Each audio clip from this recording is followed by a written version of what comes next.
इन्होंने कहा था 100 स्मार्ट सिटी बन, बुलेट ट्रेन दौड़ेगी। किधर है वो बुलेट ट्रेन, मुझे बता। मोदी जी ने मात्र 9.5 वर्षों में 165 लाख करोड़ का जो विदेशी कर्ज लिया, कितने पंडितों को बसाया है मोदी और अमित शाह ने, मैं पूछना चाहता हूं। गांधी के चरणों में लोटपोट करते हैं, देश के अंदर आते हैं तो गोडसे को भगवान मान के पूजने लगे। 70 साल की ये उपलब्धि है कि आपके हाथ में माइक है और आप सवाल पूछ रहे हैं। कांग्रेस ने दिया देश के अंदर शिक्षा का पैटर्न। देखिए, इस बार का चुनाव बड़ा रोचक है, क्योंकि इस बार चुनाव इंडिया गठबंधन और मोदी का एनडीए गठबंधन नहीं लड़ रहा है। इस बार का चुनाव देश के अंदर नफरत, देश के अंदर उन्माद, देश को धोखा देने वाले नरेंद्र मोदी के खिलाफ संपूर्ण देशवासी चुनाव लड़ रहे हैं। आपने देखा कि 2014 में जिस तरह की घोषणाओं के साथ मोदी जी सरकार में आए थे, उनमें से एक भी घोषणाओं को इन्होंने धरातल पर नहीं उतारा। 19 में इन्होंने जितनी बड़ी बड़ी बातें करी थी, उसमें से एक भी नहीं उतरा। मैं कुछ चीज़ों पर आपका ध्यान और देशवासियों का ध्यान आकृष्ट करना चाहूँगा।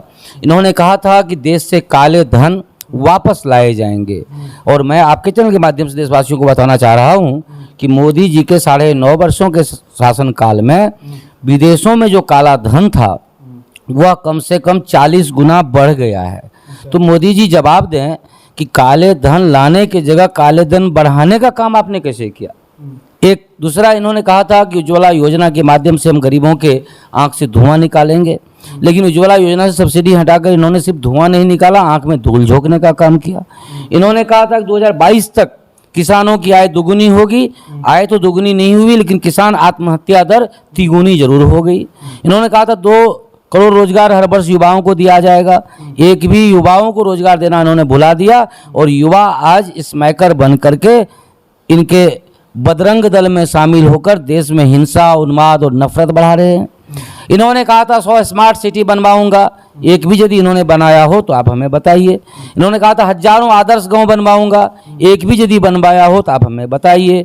इन्होंने कहा था कि हवाई चप्पल वाला हवाई यात्रा करेगा, हवाई जहाज पर चढ़ेगा। मुझे बताइए कि आज लाखपति तो छोड़िए, करोड़पति की भी औकात नहीं हवाई सफर करने का। इन्होंने कहा था देश में बुलेट ट्रेन दौड़ेगी। किधर है वो बुलेट ट्रेन, मुझे बता दीजिए। मैं तो सीधे कहता हूं कि लोकतांत्रिक व्यवस्था में जनता ही मालिक होती है, जनता ही सरकार होती है। जनता जिसे वोट देगी वह चुन के जाएंगे। इसमें कहने वाला कौन होता है, एसएम झा हो या अमित शाह हो, कहने वाला कौन होता है कि सीट खाली है या नहीं है। ये तो इसकी मूर्खता और इसके अंदर के जो जहरीलेपन है उसको प्रदर्शित करता है। इसके अंदर में जो छुपा हुआ हिटलर शाही है उसको बता रहा है। लोकतंत्र में कोई ऐसा नहीं बोल सकता है कि मैं ही जीतूंगा, नहीं बोल सकता है। अच्छा सर, 2024 के लिए आपकी पार्टी कितनी मेहनत कर रही है? देखिए, मेहनत करने की ज़रूरत तब पड़ती ना जब चुनाव कांग्रेस पार्टी या चुनाव इंडिया गठबंधन सीट पाने के लिए, प्रधानमंत्री बनने के लिए लड़ते, तब उन्हें मेहनत करने की ज़रूरत होती, जी जान लगाने की ज़रूरत होती। आज इंडिया गठबंधन इंडिया के लिए, इंडिया के वास्ते और इंडिया के साथ मिलकर चुनाव लड़ रही है। क्योंकि यदि देश महंगाई से कराह रही है तो उसमें सिर्फ कांग्रेस पार्टी, आरजेडी, जदयू या फलाना ठिकाना पार्टी परेशान नहीं है, देश की जनमानस परेशान है। आज युवा बेरोजगारी से यदि गैरत की ज़िंदगी जी रहे हैं, जिल्लत की ज़िंदगी जी रहे हैं, तो वह किसी पार्टी विशेष के बच्चे नहीं हैं, वह देश के बच्चे हैं। आज किसानों की यदि आत्महत्या की दर तिगुनी हो गई है, वह इसी देश के हैं। तो चुनाव किसान लड़ रहे हैं, चुनाव युवा लड़ेंगे, चुनाव वे महिलाएं लड़ेंगी जिनके आंखों में मोदी जी ने धूल झोंकने का काम किया है। चुनाव इस देश का मध्यम वर्ग लड़ रहा है, जिसे मोदी जी के कुशासन और कुप्रबंधन ने डायनासोर की तरह विलुप्त करने का प्रयास किया है। चुनाव वो लड़ रहे हैं। सर, यहाँ ये बताइए कि बड़े बड़े नेता मोदी जी के कहते हैं कि 370 को हमने हटाया, 3 तलाक को हमने ख़त्म किया और पाकिस्तान में जाकर घर में घुस के मारा। तो आखिर मोदी जी ने क्या नहीं किया देश के लिए? 370 हटाया, हाँ। लेकिन एक भी कश्मीरी पंडित को नहीं बसाया। तो क्यों हटाया बे? हटा करके क्या किया? सिर्फ और सिर्फ देश के पैसे की बर्बादी करी, सेना की छावनी में कश्मीर को बदल दिया। हटाया था तो बसाया होता। कितने पंडितों को बसाया है मोदी और अमित शाह ने, मैं पूछना चाहता हूं। जिन कश्मीरी पंडितों के आंसू का वास्ता देकर के देश का वोट इन्होंने लिया था, उसमें से कितने कश्मीरी पंडितों को इन्होंने कश्मीर में बसाया है, आप जवाब लेके आइए। एक बात। दूसरी बात, 3 तलाक हटाया। अरे मूर्ख, यह भारत अभी भी गांव में बसने वाला देश है। तुम्हारे तलाक हटाने और ना हटाने से घंटा फर्क नहीं पड़ता है। गांव में जो प्रथा चलती आ रही है वही चलती रहेगी, उससे किसी को कोई लाभ होने वाला नहीं है और कोई लाभ हुआ भी नहीं है।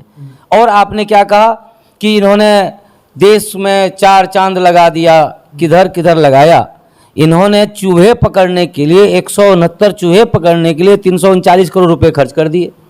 चूहे पकड़ने में 339 करोड़ रुपए खर्च। इन्होंने ये चमकाने के लिए मोदी 20 बनाने के चक्कर में 41,000 करोड़ रुपए खर्च कर दिए। मैं आपसे पूछना चाहता हूं कि मोदी जी ने मात्र 9.5 वर्षों में 165 लाख करोड़ का जो विदेशी कर्ज लिया, क्या मोदी उसको चुकाएगा कि हम देशवासी को चुकाना होगा?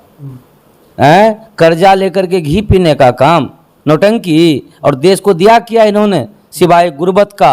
आज देश भुखमरी सूचकांक में 116वें नंबर पर है। आज देश प्रेस फ्रीडम इंडेक्स में 161वें नंबर पर है। आज देश लिबरल डेमोक्रेटिक इंडेक्स में 58वें नंबर पर है।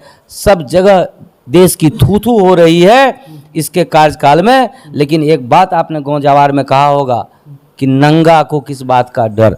इनके पूर्वज भी नंगे थे, ये भी नंगे हैं। नंगा से मेरा सेंस स्पष्ट है कि इन लोगों को शर्मो हया नहीं है, बेशर्म लोग हैं ये। इन बेशर्मों को तब भी शर्म नहीं आई थी जब ये अंग्रेजों की कमीशन खा करके हजारों माफिया मांग करके खुद को वीर घोषित कर दिए थे। बाकी आपकी पार्टी ने 70 साल में क्या कुछ बेहतर हुआ, उसके बारे में थोड़ा जनता को बताइए। 70 साल की ये उपलब्धि है कि आपके हाथ में माइक है और आप सवाल पूछ रहे हैं।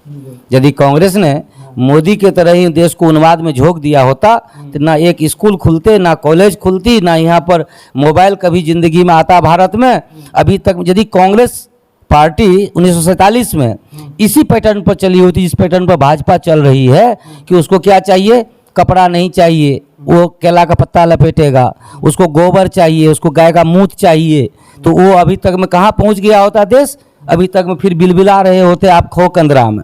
यदि कांग्रेस ने कुछ नहीं दिया होता तो आप अभी माइक पकड़ के मेरे पास नहीं बैठते, खो कंदरा में बिलबिला रहे होते। यदि मोदी पैटर्न पर कांग्रेस भी शासन करती। आपसे हाथ जोड़कर विनती करता हूं कि इस चुनाव में आप हिंदू मुसलमान धार्मिक उन्माद और कहीं बम विस्फोट मत करवाइए। चुनाव को आप अपनी विकास गाथा के नाम जीत के दिखाइए, तो मैं आपके सामने नतमस्तक हो जाऊंगा। धन्यवाद। धन्यवाद। तो ये थे हमारे साथ एस एम झा जी, बात कर रहे थे अपनी पार्टी के बारे में और नरेंद्र मोदी से कुछ कह भी रहे थे कि आपके पास कुछ ही दिन का समय बच गया, देश के लिए कुछ बेहतर कीजिए ताकि आने वाले समय में आपको भी याद रखा जाए। बाकी आपको वीडियो कैसा लगता है ज़रूर बताइएगा।